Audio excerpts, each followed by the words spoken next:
On today's show, we're going to be talking about some of the books that we've been reading.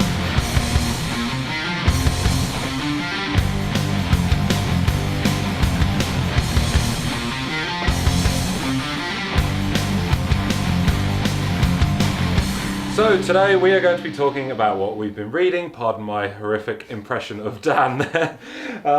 So anyway, yes, I'm Lord Jimsicle. I've been a frequent. Hello. I've invaded their show several times at their request. And now we've invaded yours. I know. Yeah, payback's a bitch. Yeah, I'm moving house is a bitch as well. It's good. I like the fact we're just sort of in a. Who knows where we're going to be? It's like a new thing. In a field. This is actually green screen. Yeah. That's what people don't know. It's just green screen. I'm in an alleyway right now. So there's a PayPal account down below if you can donate anything. Just joking. Cool. All right. So, Dan, do you want to kick us off today with something that you've been reading? I will. Daredevil Volume 5 came out. Volume 5. I have been, reading this in trade. Yeah. In fact, I'm very happy, by the way. I was scared. I don't know why I was scared. Marvel now as well. What I thought they were going to do is, do the Marvel Now trade, so it would mess up my collection, but they didn't. So now I've got 1 to 5 on my shelf. That's a relief. Lovely. Yeah. This is the best trade Daredevil so far. By far. So there's a thing that happens with Foggy. And those who know, it was spoiled for me on a blog.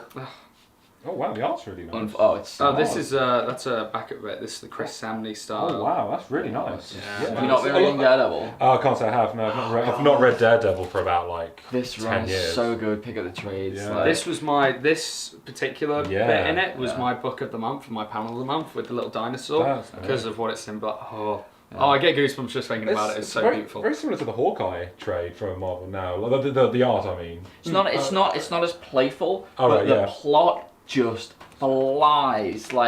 And so what they try and do here. By the way, we're on volume 5, 20 odd issues in. It feels like it's the same story that they started at issue 1. It is 3 years this story's taken. It is one story, and it doesn't feel like a story. It feels like a life that's happening and unfolding. Like some of the issues that they're dealing with in this are just incredible, and the way that they deal with them, the way that Samney manages to represent these really deeply human emotions through his artwork is stunning. The very, very reminiscent of Born Again in the way that we have a figure sort of actively trying to bring Daredevil down and succeeding, and the way this and the reveal was amazing. The circle, but circles like from the beginning. Issue 1, circle. It's there. It's all there. It's so well plotted. It's great because we know what we're talking about. You don't know. Not a clue. Just smile and nod. That's it. Smile and nod. It's just this. It's a masterpiece, to be honest. It's an absolute masterpiece. I look forward to every time this comes out. There are, by the way, so many contenders for Comic of the Year this year. So many. Well, speaking of such, I will jump in with what I've been reading. Whereas Dan has been reading probably my favourite comic, I decided to read Dan's. I picked up Young Avengers Volume 1. And it's Dan's talked about this every week. Pretty much every issue that's come out from, I think it's 1 to 5 in this collection was your book of the month. Mm-hmm. There's a reason. This book is fantastic. Yeah, it is. I mean, if we're talking with the kind of playfulness of the story, Young Avengers really does play with it. In this kind of first volume that we get, the story kind of focuses around Wiccan trying to bring back Hulkling's parents? That's how it kicks everything off. Yeah, and it cocks up, and it basically turns into a spell where all the Young Avengers' parents are coming either back from life or they're being possessed by this magical force. Kid Loki gets involved to kind of try and save the day. We get Miss America, Hulkling, Hawkeye, Kate Bishop's Hawkeye, and previously Marvel Boy, now known as Nova, is it? That's our Young Avengers team, and they are fantastic. Such a great team. There is the last issue especially, the scene where Dan used it as his panel of the month, and I thought it was dead stupid. The come with me if you want to be awesome. But the bit just before that with the diagram 1 to 12, and it's explaining each of the actions that they go through and each of the moves they do. It's fantastic. It just puts a smile on your face. It's funny, it's exciting, it's a great book. You should definitely pick it up. Both for the UK readers, the Panini's out of it, and for everyone else, there's the trade. It didn't get a hardback, unfortunately, but I'm fine with that, except for the fact that the Marvel trades, just the standard, not the Panini ones, are such poor quality. Yeah, like being skinny, like with the Hawkeye one, they're just too small for my liking. But yeah, no, I'm so happy. Like literally, there's something happens in every issue of that book. I think I've never seen that before. Yeah, and that's really, really special. Yeah, no, it is fantastic. So, Lord Jimsicle, if you would like to take us home with what you've been reading. Well, I decided to take a trip back to the most, not louder, the most hated era of comics. The 90s. Yeah, Fresh Prince of Bel-Air, Saved by the Bell. It's the 90s. I don't know where I was going with that.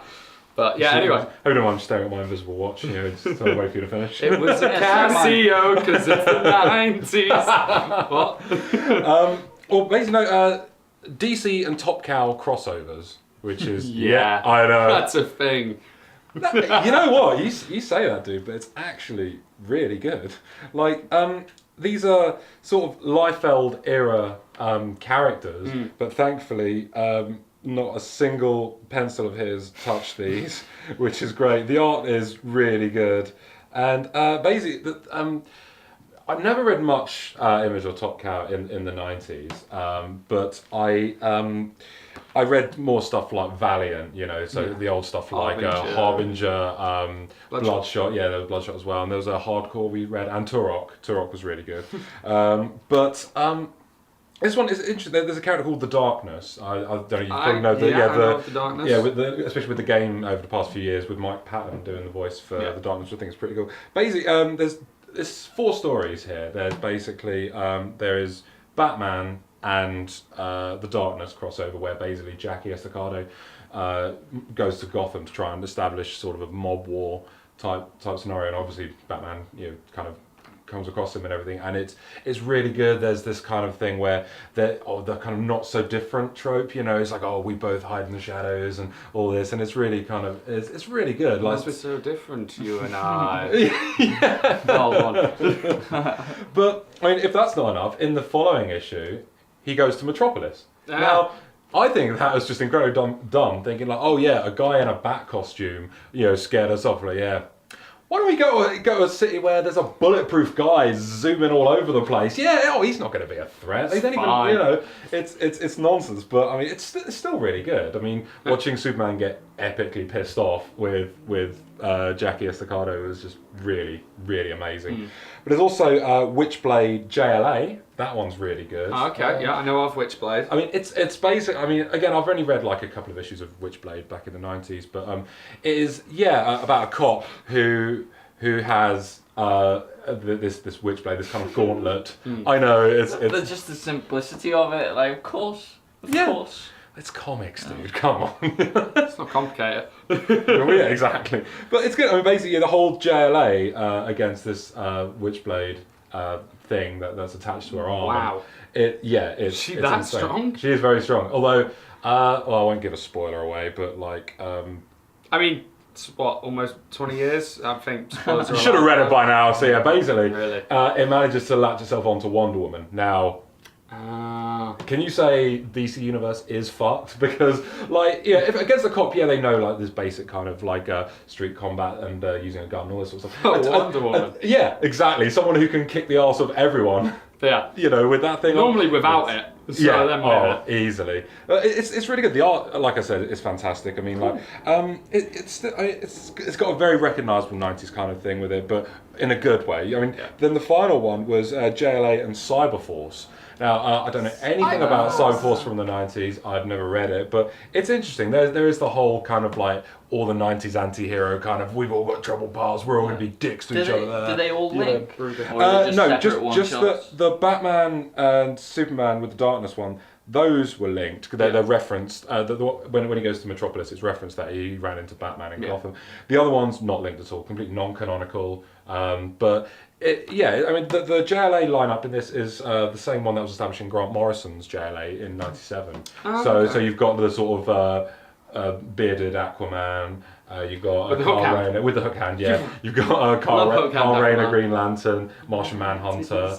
You know, so yeah, no, it's great stuff. I'd recommend it. The thing is though, it's difficult to find. I was lucky enough to pick this up at my favourite second-hand comic shop in Notting Hill, which you should go to. It's really good.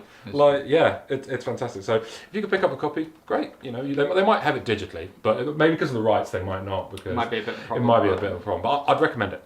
Cool, thank you. Excellent. Well, that's everything that we've been reading this week. We love to hear what you guys have been reading, so please tell us in the comments down below and over at Twitter at Comic Book Show 1 and at Jimsicle.